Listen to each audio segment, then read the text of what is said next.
Unless you learn how to make money while you sleep, you'll work until you die. The idea is you have your money and your cash going and actually working for you. We don't value our time correctly. What we really want is time freedom. The investment is you, and the money is just a realization of who you are. Everything is impossible until you start.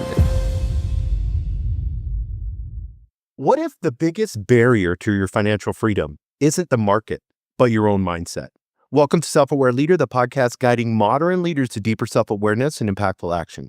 Today, we're honored to host Bronson Hill, the managing member of Bronson Equity. He's personally guided over $45 million in capital for real estate ventures and authored the best-selling book. I went through the book, guys. It's on Kindle Unlimited, Amazon, so there's no excuse right now. Before we get in the podcast, we get Bronson talking, I want you guys to go on the link down below and get this book, Fire Yourself, Replace Your Working Income with Passive Income in 3 years or less. This is going to be a great podcast. Thank you, Bronson, for being on the show today. Hey, Jason, really happy to be here. Excited to talk about wealth and how people can start, even if they don't know how to start. And that's where a lot of people get stuck. So excited. Yeah, I know your book is titled Fire Yourself, and we can see it right behind you. Can you kind of share a pivotal personal story from your own journey where you truly had to fire yourself? Yeah. So for me, I think a lot of people say, I want financial freedom. And I think that's true. I was a medical sales professional. I was making over $200,000 a year.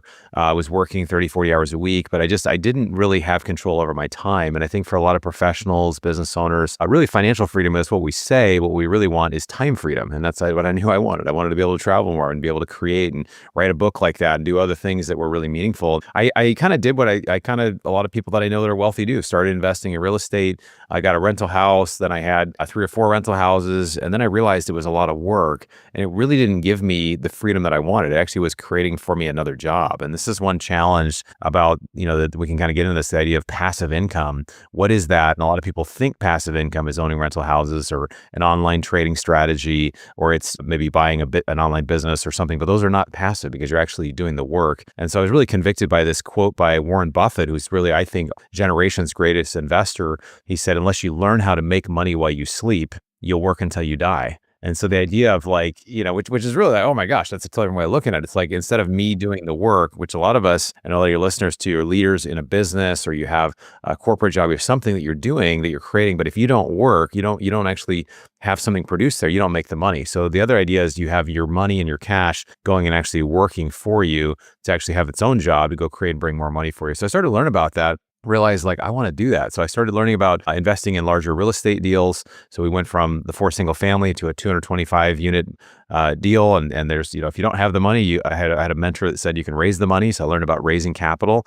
And so a lot of things have happened since then. That was about 6 years ago. And we've raised about $50 million now for different deals, really helping people with cash flow appreciation or tax benefits. So a little bit of my story. I left my corporate job about 3 years ago, 3.5 years ago, and just really been enjoying having that, fire yourself lifestyle. No, I love it. And I want to you mentioned 2 words.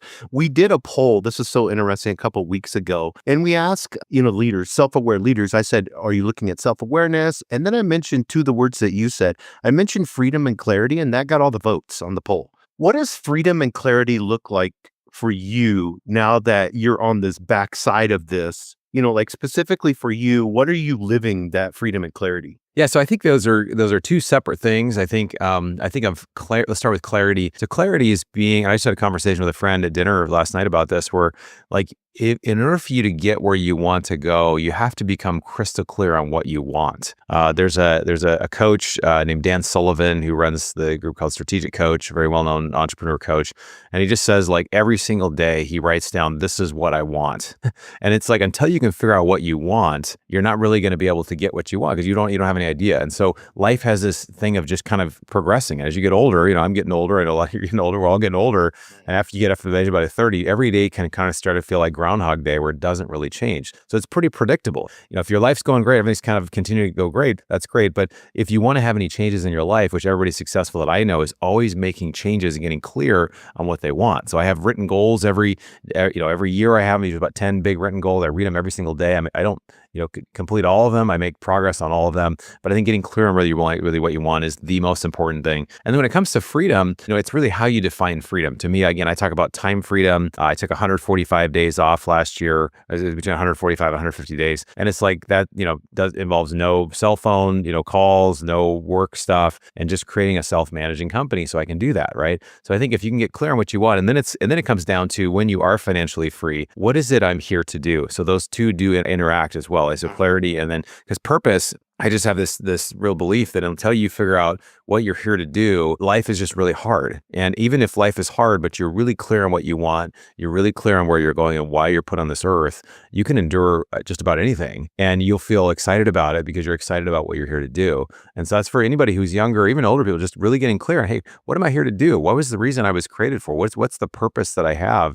And when you can get clear on that, it really opens up doors for you to be able to live out your purpose. I think there is, and that's interesting. I've never really compared those two, but getting clear and then also really living out, that sense of.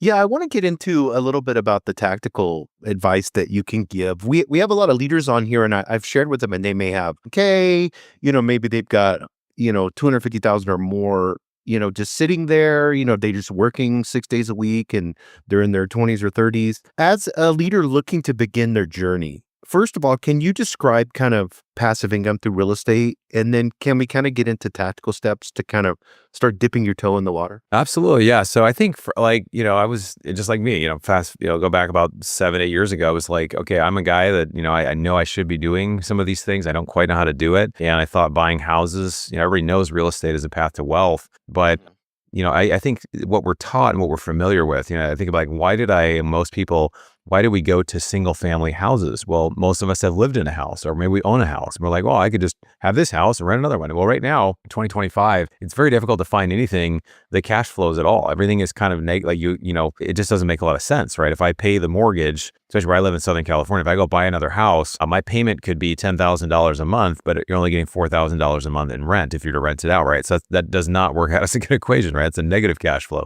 That's working in the opposite direction. So I think that the idea of making money while you sleep is just the real test here is whatever strategy I'm doing, if I couldn't very quickly 10x that strategy, so if I can go from 4 houses to 40 houses very quickly without it becoming a job, then you're not really passive investing. And it's the same with like online trading. People say, oh, I'm doing so well and whatever. Well, they're putting 1% of their net worth through stuff online. They're not really, and they're taking a lot of time to kind of manage this.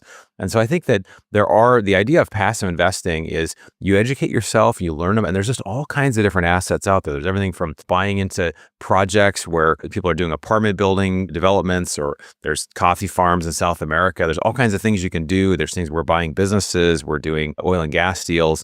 And so we got to figure out, well, what kind of problem do we want to solve? Is it cash flow? Really, the first thing that helps people to fire themselves is if you can replace at the base level, maybe not your income. So I was making $200K a year. But the first thing I do is think about how much do I actually need to be able to live and just kind of have a baseline, right? That's called your rat race number. So for me, it was only, 5 or 6K a month. And so I figured once I replace that in recurring kind of revenue per month, I'm free. I can choose if I want to go to work or I can choose if I don't. And so that's the first thing. So figure out what's that number and then what can I do to get there? What's going to move the needle to where I invest money? I do my work as a passive investor is I invest money in this group. They do the work. So once I send the money, I'm passive, right? I'm hands off. I'm not actually the one getting the calls, managing the manager. I get the reports, but I'm not actually in the business. And then hopefully this thing will produce cash flow and I can just scale it up over time. So that's really what it looks like. Again, for a lot of people, it's just a different concept of thinking. And a lot of entrepreneurs are really good at like, hey, I'm good at making money. Or a lot of physicians, I'm great at, working and making money. But how is your money making money? And it is a skill set. And I think it's like a muscle until you've used it. You just like, when you get a really good workout, you're like, I didn't know I had that muscle. Man, I'm sore over there. Oh my gosh, it's like that. This is the investing or the passive investing muscle. Yeah, I think a lot of people, especially entrepreneurs, we have that spirit in us. So we feel like we have to work hard. So yeah, okay, so I'm going to buy 2 or 3 houses, or I have a friend of mine, he has, probably 60 apartments, as far as doors, 60 doors, and it's like, he's killing himself fixing air conditionings and, replacing refrigerators up and downstairs. And we have this idea and that's not really passive income, is it? Well, and it's that's a huge point I make in my book and just in general is that like somebody can say, hey, I'm making a 20% cash on cash in my rental house and I'm doing this, whatever, but they're spending 15 hours a week doing it themselves, or they're cleaning the place themselves on a short-term rental. And it's like, you actually should value yourself and your time very highly. So if I'm making $200,000 a year, I could go through the annual year and say, well, how much per workday am I actually making? I'm probably making 500 to, maybe close to $1,000 a day, right? So how much is that per hour? So you figure out, so that's the part that we don't really take into account. We don't value our time correctly. And then we get to a place of like, when you have one that's working well, then you do a second one, then you're really started, then you go to three, and then it's like, I can't even do anymore, right? Or it's overwhelming the thought of growing. And that's where like, we have to have a different type of thinking, right? It's like, okay, if I'm going to grow wealth, I've got to have partners that help me grow wealth. I don't have to be the one who's actually, and this is where I see some wealthy people that they get stuck, because they'll be like, I've got to be the one who's doing the AC repair. I've got to be the one who's getting the calls in the middle of the night. It's like, well, to me, honestly, I don't love real estate. Like real estate is an asset. There's many assets out there, but I love what real estate does for me, right? It provides cash flow in the right situations. It provides appreciation and lots of tax benefits, right? So I love that. So I love finding those things. I think for people, the question to ask is to say, well, if I do this, is this actually scalable? Could I 10x this? Could I grow this? And even if it, and not every deal goes exactly how you want, and that's just welcome to investing. But, there are going to be deals that go well and deals that go, and the big thing is about you learning. And especially for people that are younger on their way up, it's about the investing in yourself, right? So things may go well, they may not go well, but by you investing in yourself and learning, you're going to have all kinds of growth that's going to happen through that. And you're going to learn what mistakes not to make going forward, right? I think on a lot of people that have or are thinking about deals, a deal structure, and that could be intimidating to some people. Some people, they get excited about that, the art of the deal or whatever it is. Whenever you look at potential investment opportunities, like you just mentioned short term, I'll get that question a lot. They're like, well, I want to go to Italy, or I want to have a house in Florida and I want to rent it out and do an Airbnb. How do you look at like vetting potential investment opportunities? Well, I think there's a lot of different factors. In my book, I give a framework for it where it talks about you start with whatever the market is. And again, I would say, I would say whatever you want to invest in, whether I look at, managing an Airbnb, that's more active. You can have a manager for it, but people that I know that have them, and even though they have a manager, it's either expensive or they are paying a lot, or they're just kind of still having to be in the business as well. But whatever it is, whether it's a passive or active investment, let's just say it's, buying a business we were looking at an e-commerce business recently. We're buying a business that's in the health space or something. Well, we look at that market. What does it look like? What's the competition in that specific niche of health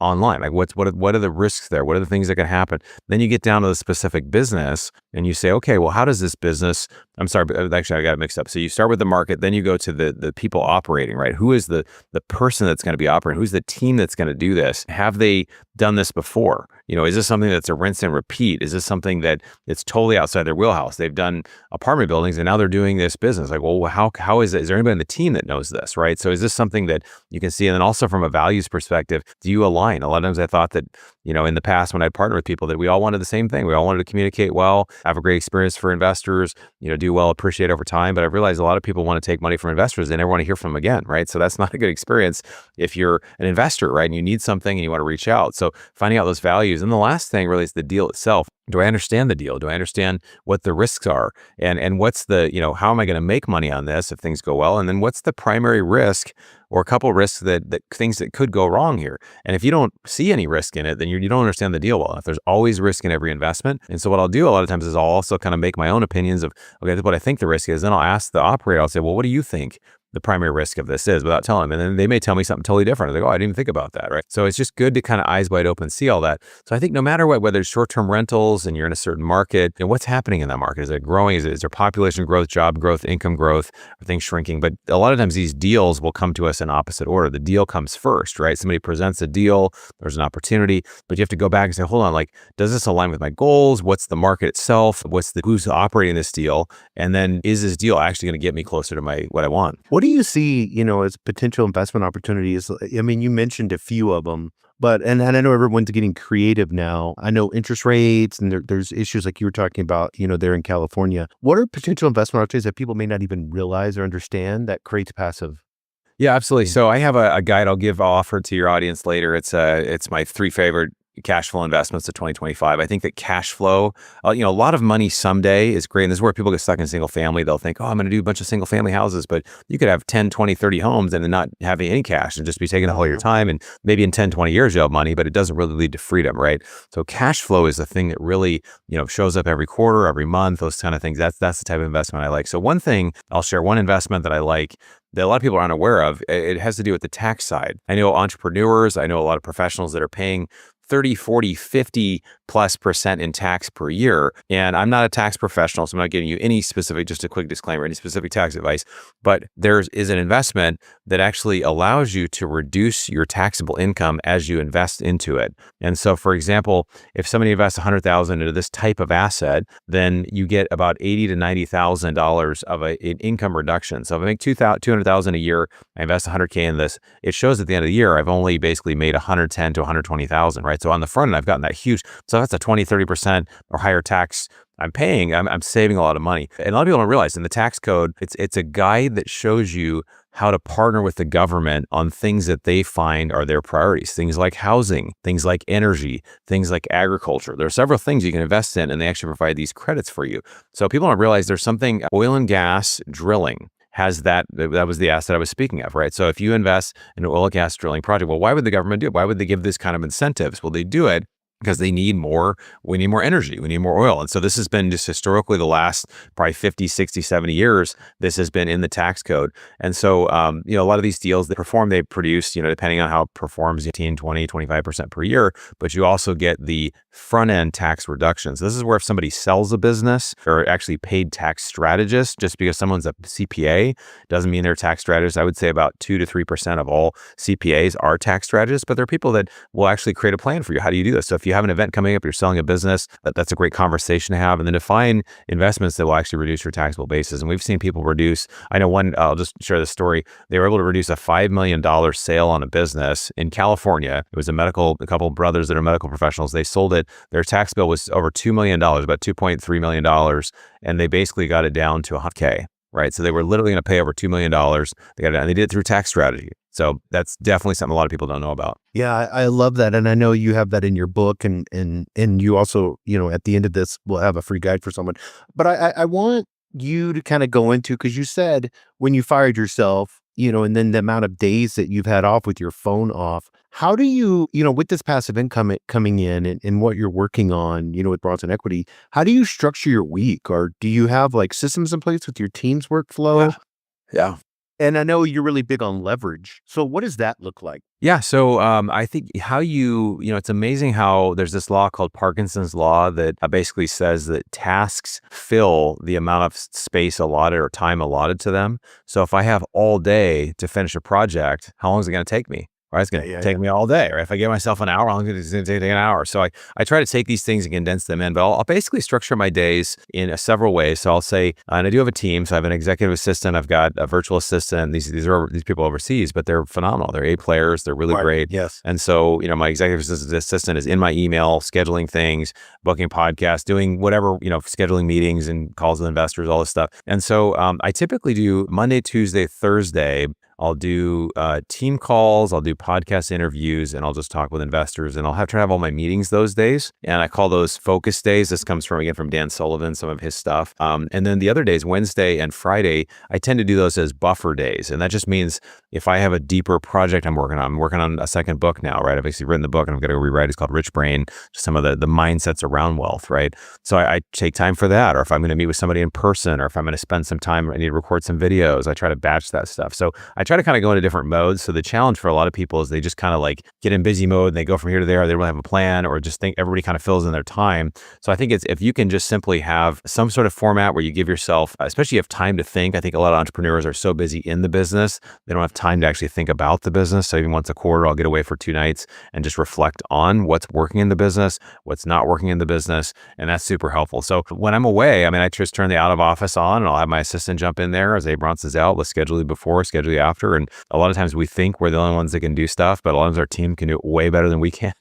And so again, one of the things that I've learned is just the idea of unique ability. What am I really good at? Well, for me, it's networking, it's strategic thinking, and it's really creating content. Those are the three things that I want to be doing, right? And if I'm not doing those things, I have other things I have to do, but those are the primary things I want to spend most of my time on. Yeah, I heard a billionaire the other day. He was talking about his schedule, and he says he has 60 something companies, and he works Tuesday, Wednesday, and Thursday. Yeah. And he leaves Monday and Friday because he travels on his jet a lot. Yeah. And so if he's going to Europe and looking at a business or doing something like that, then it allows. But I mean, as far as like office work, it's only those 3 days. And it's really interesting, like what you just talked about. A lot of people don't realize that. And I know you had significant growth in Bronson Equity, but it's that getting bogged down. How do you prevent yourself? What's that? Is it the mindset that you have? And I know that you just talked about mindset, the book that you just wrote. What does that look like, as far as not just in the daily operations, but making sure that you keep that disciplined mindset to have those days off? Yeah, I think, well, I mean, there's a lot of things there. I think that, it's so important that you start with the end in mind. So you think about, what do I want to create with my life? And again, this is where I'm a pretty futurist thinker. So I like to think about, okay, at the end of my life, what do I want to create? What do I want it to look like? What's the net worth? What's the giving? I want to make a lot of money. I want to give a lot of money, right? These are things that are important to me. And it's like, I think the idea of having impossible goals or having really big goals and moving towards them is so important. But I think, Tony Robbins has this saying. He says that 80% of success in life is having the right psychology, right? It's having the right mindset. So for me, I was able to go from basically, on a personal level, went through a divorce 7-8 years ago. It was very hard, challenging for me. I came through with no sense of self-worth and just a lot of personal stuff to do. So I started doing personal work. And then I was able to kind of complete some stuff, obviously with my former spouse, with my parents, with people in my life. And I just had all this space there to be able to create. And so I think there's this huge link between personal development and business success. And people don't see it directly, but I think that once you complete some of the work that you've done, you're because we're so bogged down in these stories of what people said and what they're doing. It's so easy, even if we're mature, like it's just, there's so many things. We've got a situation now where it might involve somebody basically stole some money from us. And so we're trying to figure out if we're going to sue them but it's been like one of those, you wake up in the morning, you think about it, and you're like, but I've had to say, you know what? Like at the end of the day, it doesn't matter. Like it's God's got it. Like, I'm not going to worry about it. But I think that getting the mindset and really figuring out what you want, being able to be clear and show up and be present. These are all things, and they're little bits and pieces. It's hard to say this is the one thing you do or this is the one thing that happens, but getting clear on what you want, moving towards it.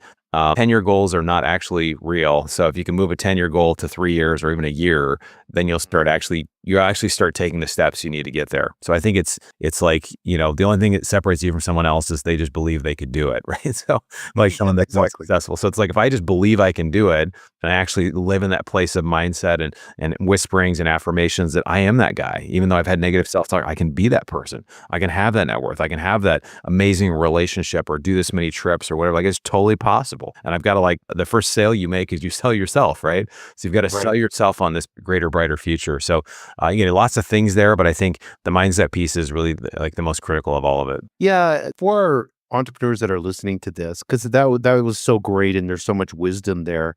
I kind of want to focus back on the financial side of things. Somebody that's aspiring, maybe they're listening to you, maybe they just got done reading your book, and they're aspiring passive investor. What are some of the things that they should unlearn so they can achieve financial freedom? Yeah, I laugh because that's probably the best question. Well, I think it's, if somebody hasn't read the book Rich Dad Poor Dad, I think this is a great book to read, because we learned that in the story, his his poor dad was like highly educated, go to school, get a great job. A lot of us have kind of learned that lesson in the sense that you're an entrepreneur, you're doing something different, you're obviously listening to great shows like this, but there's a lot of things that we kind of subconsciously do, or we're basically having self-limiting beliefs. So my second book, Rich Brain, it's how the wealthy change their brain to change their bank account. So Jason, I've had the fortunate opportunity to have interviews with over 2,500 high net worth investors, average net worth of 2 million, one-on-one. So I've asked questions. Well, what are your wealth habits? What are the beliefs you have around money? We've done some surveys and questionnaires around this, and almost every single person that's worth over $10 million has a mindset practice, right?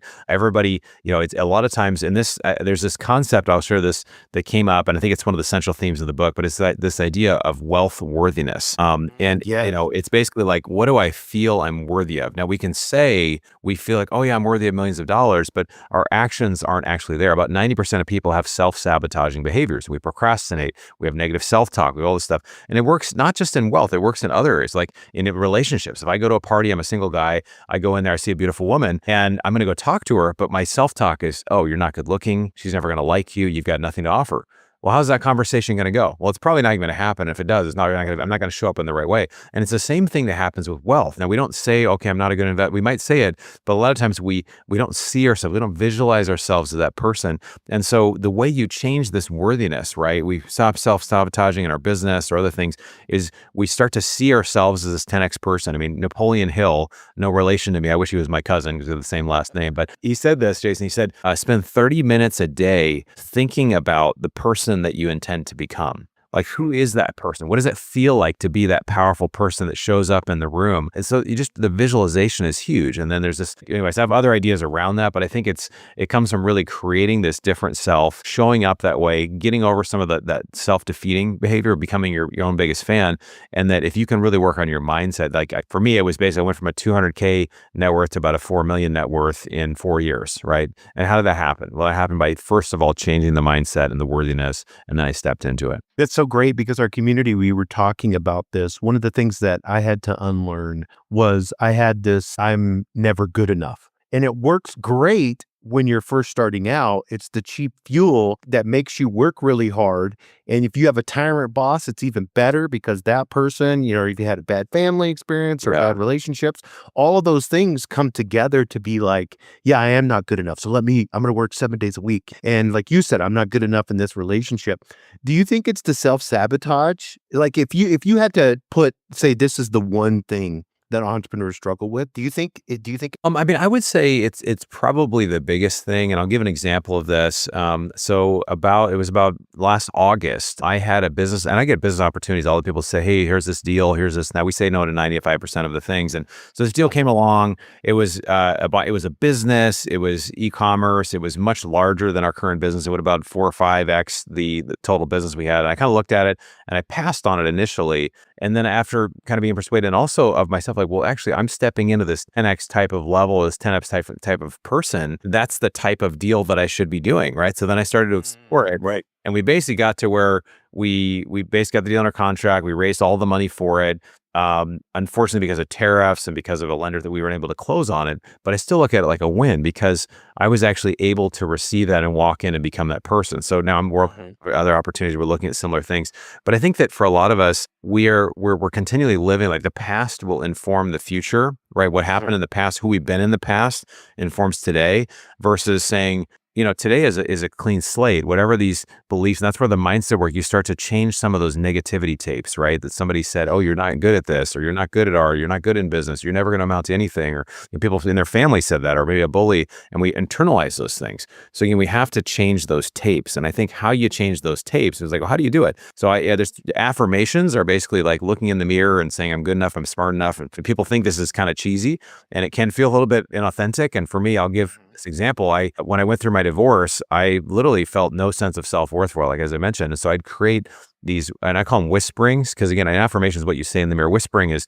when you stub your toe and you feel like an idiot. What do you say to yourself, right? You say, oh, okay, I make mistakes. So how do you speak to yourself in a way that's kind and supportive in these things? So one thing about self-confidence I said is, I Bronson, I own the room with the confidence and the authority of a king. Right. So I say this to myself in the morning, I say it throughout the day, and it becomes this whispering that now it wells up inside. And this is where like we know things in our head. We know we're loved. We know people care about it. We know it, but we don't feel it in our heart. Well, why is there that separation? Well, the only way you can change it is you have to meditate, right? You've got to actually put it to a place where you're creating those whisperings. And as you say it, these things where you felt unworthy or I felt like those things come up and you've got to deal with those things. But then if you keep doing it, it takes over 6 months. It takes a long time. It takes a habit. You've got to keep doing it. But then you get to a place where you show up and you generate it. So now I walk in a room, I can generate that. And that feels amazing, Jason. That's like I show up. I can imagine. Yes. There, I can show up with that confidence, which is awesome. Yeah, that's great. And it's like, what is the investment? Well, if the investment is you, and in that investment in return, you're going to get a higher ROI. I mean, if you work on you, you'll always have, that's what with self-aware leader, that's what we talk about. It's like, the money is just a realization of who you are. I mean, if you have that confidence like you have and the ability, $50 million, like to you, you can say that number. To some people, that seems unattainable. Yeah. Yeah. But 6 years ago, it was a different ballgame for you. 100%. Yeah, everything is impossible until you start. And then I mean, look back like $50 million. Wow, that's a lot of money. And that's not money that I have for myself. We've raised it. We've made a small amount on it, but it's like to be somebody who's raising. I think last year we raised $10 million. It's like, well, that's a lot. We've had years we raised 15 million. We've had deals. We've had, and it's so again, everything is impossible. And what you do is you create the self. You create this future, brighter future through clarity, and then speaking it out. Like, hey, I am this person. This is what's happening. And words. Anybody in personal development would say words have creative power. So I'm very picky when somebody starts speaking negative about themselves or about me or about others. I say, oh, let's not say that. Like words are powerful, right? We're not going to put negatives on other people or on myself. We're just going to really come from a place of positivity. That's if you want to create something in your business, in your life, you've got to do it with your words. And then what'll happen is it will start to manifest. So I've heard it said, you want to see where your life is going. Well, in 5 years, you will be a product of the words that you use today. Right. So yeah, that's so true. So Bronson, kind of, do you have, because I talk about personal philosophy all the time, and everybody's unique and different, whether it's, spirituality, religion, whatever it may be, they develop the philosophy. Some people are stoic, atheist type, do you have kind of a personal philosophy? And like I said, you don't have to get super personal. I mean, you're talking about your divorce and stuff, but yeah. Do you have kind of like a personal philosophy that moves and guides you? I do. Yeah. So, I mean, as far as faith wise, I'm a follower of Jesus. I wouldn't say I'm a super religious person, but I like, I think there's a difference between a religion of any kind and a relationship with God. So I like a relationship with God is like religion's about rules and do this. And then I shame other people because they're not part of I'm better than them, whatever. That's religion a lot. It can be that. And any religion, and then relationship is I pray, God speaks to me. I've got a purpose and these kind of things. So I do a lot of that. So one of my personal mission statement is, I'm a beast in my relationship with God, and I help others transform by my words and actions. Right. So for me, everything I do is like, I want to live out of this place of connection to Creator, connection to God. And then out of that, can I help other people to get where they want to go? And Zig Ziglar had that quote, you can have everything in life you want if you just help enough other people get what they want. Anybody in business, anybody in personal development, anybody in relationships, if you can just simply be somebody who's a servant to helps other people, and you're also clear on what you want, doors just open, man. It's just amazing how if you're just somebody who's a helpful person, and especially if you can help people that are, in doing in the space that you want, and you're able to kind of find the best way to help. It's like, that's how people get paid really well. They build huge businesses and they really make an impact in the world. So I love that idea of just like, how can I do that in business? And I think a lot of faith people, they say, well, business and money, this is not that spiritual, but there's a lot of people I know that really think it actually is very spiritual to be in business. It's very spiritual to be doing what we're doing, and just inviting God into that process, I think is great. So everybody has their own way that looks for them. But I think for me, the more connected I am to Creator, the more I can flow with just, love and kindness towards others. Yeah. And it's so funny because, whether it's the Bible or whatever, religious book that's out there, but in the Bible, it talks about money a lot. There's a whole book almost about money called Proverbs. So, and then Jesus talked about money a lot too, and our relationship with it. So it's so interesting whenever I talk to people and ask this question and they kind of open up about that, because to me, that's your key.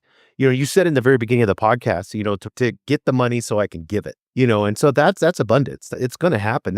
And you just mentioned Creator. A Creator is something that's expanding. It's expansion, so that's why you've gone from 200 grand to 50 million. That's that expansion. It's all based off of that personal philosophy, those beliefs that you have, and the affirmations and everything that you've done.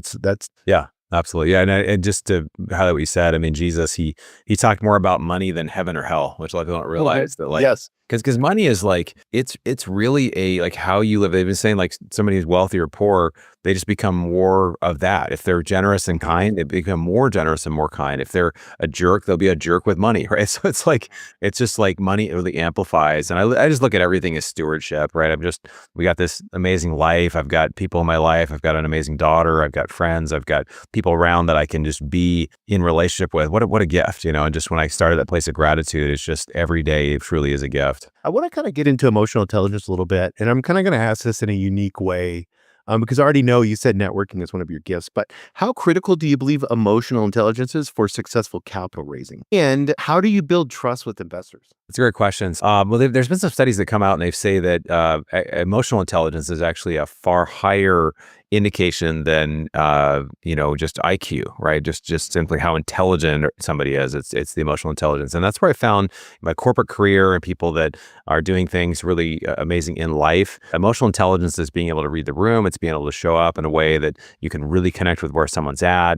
I think so. I had 10 years in medical device sales. I didn't realize when you raise capital, it's a sales activity. It's absolutely a sales Right. activity. If you're a CEO, it's a sales activity. If you don't know how to sell, you need to learn how to sell. As a CEO, if you run a business, because that's the number one skill. Because a lot of times you're going to be limited by you need to raise capital, you need to grow your business, you need to sell more stuff. You're not able to do those things. You're not really able to grow it. So I think that if you can approach sales. When I first started in sales years ago, it was I'm going to feature and benefit. Hey, we got this product. This is when I was in medical sales. I was literally going around from office to office. And, hey, I got this thing. What do you want it? Whatever. And I couldn't even get past the front. The gatekeeper at the front. So then what I did is I started to change my approach, Jason. I come around and I said, well, hey, you guys are a neurology office. How do you deal with this issue? Or what do you do here? How do you solve this problem? Whatever. I asked 2 or 3 questions, like questions after, and then I thought, well, who are you? I said, oh, I actually work with a group. We actually solve this problem. And so then they would, then you're showing up with like, hey, I can help you. And so great sales and great raising capital, but like it's not salesy, right? Nobody wants to be sold like, hey, you go to used car lot. You look great in this nice 1975 Buick. Like, oh my gosh, get me out of here, right? So I think when it comes to emotional intelligence, it's figuring out like, where is someone really at? What's really going to help them? And sometimes the best thing you can do is say, I'm sorry, like you're just not in the right place to join us now. Or maybe I'll introduce you to this other person that's doing something different that can actually help you get where you want to go. So I think we've spent too much time thinking about what we need and how important our needs are, and not enough thinking about really what does this person need. And it really puts a vibe out, right? If I show up and I've got to raise $1 million. And I'm like, Jason, I got this thing. It's really great. You got to invest, whatever. It's like, it becomes people pick it up very easily when it's more about me than it is about them. And that's really difficult because at the time you most need the money, you've got to be like, hey, we're good. We're going to be fine. We love what we're doing. Do you want to join? Great. If not, we'll find someone else. But that puts out a vibe too, that you're comfortable. You're going to figure it out. And so you have to kind of manage your own temperament in that you're never going to panic. Even if you need money, like really, like right now, you got to just kind of calm yourself down a little bit. Yeah, and speaking of that, beyond the financial success, what does like true resilience mean to you as a leader? I know you've had unexpected challenges. You've shared some of those. Maybe now with the market volatility or a deal. What does resilience look like to you? Yeah, we've had deals. We've made a lot of money. We've had deals we lost money. We've had, things in between and a lot of things have gone very well. But, there have been challenges. There have been things that have come up and there's always going to be challenges. But I think if you can shift it from this is happening to me to this is happening for me, right?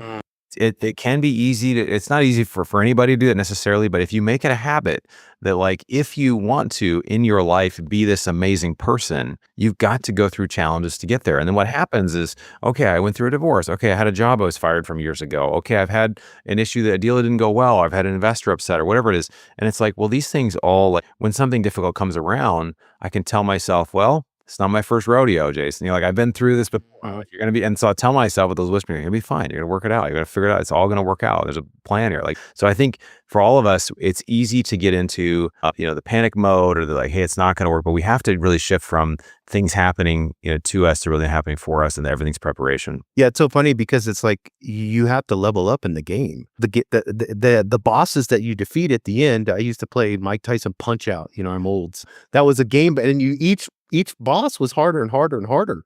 Yeah. And there was a system and a process that you had to do with the little Nintendo controller. And I always think of it that way. It's like you said, this is happening for me. I need to level up. And this is that one. It'd be boring. Life would be out. I don't know if you saw that movie Wall-E. Yeah. That Disney movie where the future's kind of everybody's just laying around on these loungers with Exactly. TV and they're all like, obese and drinking shakes. Yeah. No one wants that. Like, Well, tear the whole system down. it's really the idea too that like I'm pretty active. I run, I do weights, I do competitive things. And it's like you do this not because we want to be tortured, but because as you put your muscles under tension, you get stronger.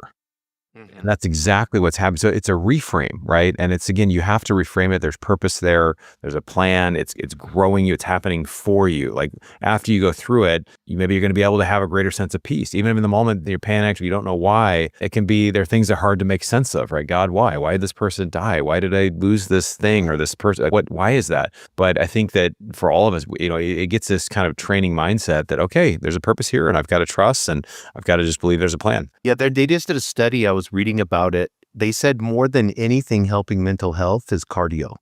Cardio, yeah. And I run but I'm in Santa Fe, New Mexico. And so there's mountains all around, and Nice. the weather's usually great. So I do a lot of hiking and there's something, cause I focus on emotional intelligence, but I like spiritual intelligence, SI. That's really important to me. And when I hike, it's spiritual and I'm getting tons of cardio, yesterday I did an hour and 45 minutes, and my heart rate's, zone Yeah. 2, 3, 4.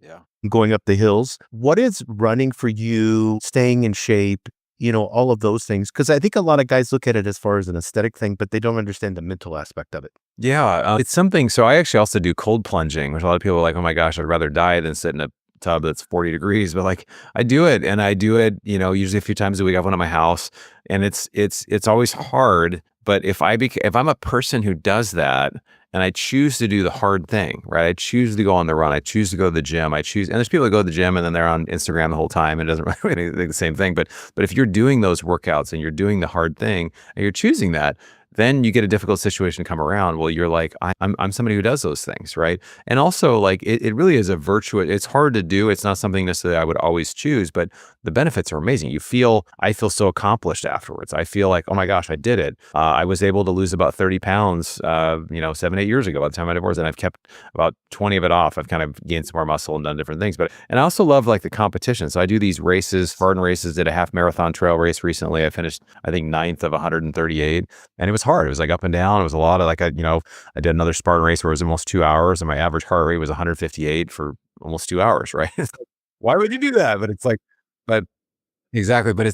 I love the competitiveness. I want to be the best that I can be. And I realize if I'm pursuing, excellence, there's only a few things I think in life at one time you can do well. I think there's probably 3 things you can be good at. So one of them, I want to be a great dad. Second one, I do great in my business. The third is I want to be in great physical shape, right? And I really want to do it. So those are my 3 things, right? Other people have different 3 things, but like, I don't think you can do a whole lot more than that and be really good at them, right? I think it's hard. And so if you focus in and you make it a priority, and then working in the healthcare side, I saw people that were 50 or 60 and they were really overweight and they smoked and they drank and they just had all these complications and they were at death's door at 50 or 60 versus if they had made different lifestyle choices, they could have had another 20, 30 years or maybe even another 10 years of just higher quality life. And so, and again, there's things out of our control. We can't control everything, but that one thing we can control, right? No, I love that. And as far as like for me getting that entrepreneurial spirit, it thrives. If I don't work out or I don't do cardio, I can get and have anxiety or worry, but that goes away after you had a hard workout or like you've said, a hard race or something like that. And also, I don't have a problem sleeping. Yeah. I used to when I sat at a desk all day long. Yeah. But you work out hard, you'll sleep hard. You'll sleep well. Lots of benefits, man. You just, all the endorphins, all the things you feel. And it's something that I just love being able to do. And you can overdo it. You can be like, people are addicted to exercise and it becomes like a therapy, but I think it's good to do therapy and work through the stuff, but it's also just great to have goals. Cause I think, I'm 44 years now, and as I have a friend who's 25, and he's just, how do you stay motivated? These guys former special forces in the military. How do you stay motivated? I said, well, I have to have goals. I want to finish in this place in a race, or I want to do this in this way. And it keeps me visualizing myself of being that person. And so I just know when I feel good and I like how I look, like I feel good about myself. I like it. Yeah, that's amazing. I want to ask you this last question, Bronson. If you could give your younger self, and I know everybody always says this, but I kind of want to look at you 6 years ago, when you're going through divorce, the $200,000 Bronson, and you're just starting out in real estate, you're like, oh, I think there's something here. What's that piece of advice that you would give? And in particular, like balancing your ambition, like not knowing the ignorance and the ambition with your well-being. What would that be? I mean, I would say whatever age, for when I was that age or even being younger, is just find the person that you respect the most and do anything you can to get around them. Like go work for them for free, be a part of a mentorship, pay to be in the room, go to events that they're around, and just try to find a way to help or serve or work with them. Because Like there's this quote that you're the average of the 5 people you spend the most time with. And mentors have been a key role in my life, I'm sure your life as well. But there are people that kind of let them happen in their life and they come around here and there. And then there's people that really go after their mentor. They really find a way to say, I'm going to find a way to serve this person. I'm going to find a way to help them. I mean, you look at Tony Robbins even did this, right? When he was 22 or something, he went to work for a guy named Jim Rohn, who is an amazing guy, right? Even the quote I mentioned, you're the average of the 5 people you spend the most time with. That's the Jim Rohn quote. So he worked for them for several years and was there. And then he went and kind of launched his own thing. And so I think a lot of times we think we're good and we're ready, but those relationships and having those relationships now, like in investing, when I go through something difficult, I have one of 3 people I can call and be like, hey, I've got this thing. What do you think I should do? And it's so helpful. It's so helpful to walk with someone through those things. So I think having mentors, having someone, and that will literally take years off. You've seen people get 20 years ahead because simply they had a relationship and they learned from someone who was in a role of someone they admired, and they're able to get. And I actually know a guy who did this. He was 23 years old at an event. He ended up volunteering, working for someone, whatever. Now I think he's probably late 20s. And I think he's worth over $10 million, right? So he's done it either through real estate or other things. So it's like this stuff is possible, right? It's possible to do that through meeting people and through mentors. Yeah. And I want to thank you for I mean, it's hard to find people that don't have fluff. You're really direct, insightful. And especially when it comes to financial strategies, that can kind of seem complex to a lot of people, but you have the ability, and that's why I want to encourage everybody to get your book to simplify it. And you could tell by the book that you're in the middle of writing right now, you can see that you're have an understanding of what wealth is. So I want to thank you for that. And we're extremely grateful, for you sharing your philosophy and and getting personal with us today. So I want to appreciate that. If somebody wants to learn more about you, like I said, buy the book, Fire Yourself, Replace Your Working Income with Passive Income in 3 years or less.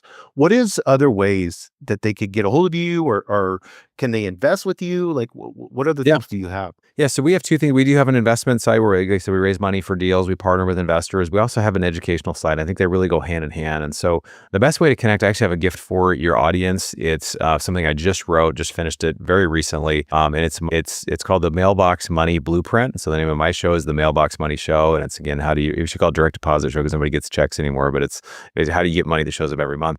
So if people text the word cash flow, just one word, cash flow. You text the word cash flow to the number 33777. We'll send you that for free. It gives you my 3 favorite cash flow investments of 2025. So again, text the word cash flow to 33777. That'll let you know about what we're working on. And then we can get in touch on future deals if people want to connect on that as well. That's awesome. And we'll make sure that we have that in the show notes. Thank you, Bronson. Again, I appreciate you. This has been amazing. And I appreciate the dedication for the growth and the conscious leadership that you inspire in all of us. Thanks, Jason. It was a lot of fun. Man, I enjoyed it.